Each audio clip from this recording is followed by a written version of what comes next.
At 71 years old, I thought I had experienced everything life could offer. However, nothing prepared me for what my accountant revealed that cold February morning. He went pale, his hands began to shake, and those four words changed everything. Mrs. Henderson, we have a problem. My name is Patricia Henderson, and I am speaking to you today from my living room in Connecticut. Before I share what happened, I would like to know where you are watching from. Please drop your state or country in the comments. This story will take you on an unbelievable journey, and I need to know I'm not alone in this. It started innocently enough. My husband, Richard, and I had been married for 32 years. We met in our late 30s, both of us having focused on our careers before settling down. Richard was a commercial real estate broker, frequently traveling between New York, Florida, and the Carolinas. I was a nurse practitioner dedicated to my patients at Yale New Haven Hospital until I retired at 68. That February, I decided to take a proactive approach to our taxes. Richard always managed our finances, and I trusted him completely.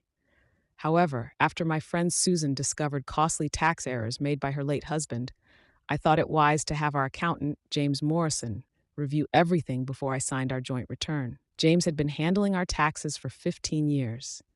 He was meticulous and professional, the kind of person who double-checked everything. When I entered his office that Tuesday morning, he greeted me with his usual warm smile.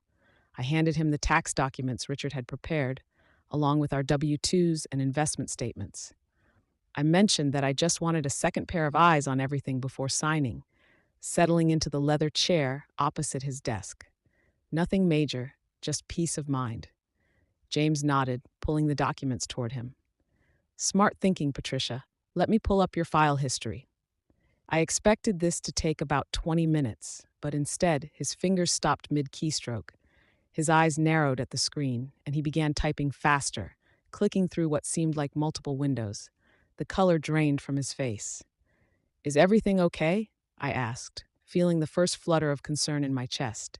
He didn't respond. He picked up his phone, dialed a number, and asked whoever answered to pull federal tax records for Richard Henderson, going back 25 years. His voice had changed, tight and controlled, as if he were trying hard to remain calm. James, you're scaring me. What's wrong? He held up one finger, still staring at his computer screen. Then he opened a filing cabinet, pulled out folders from previous years, and laid them across his desk. I watched him compare documents, his jaw tightening with each page.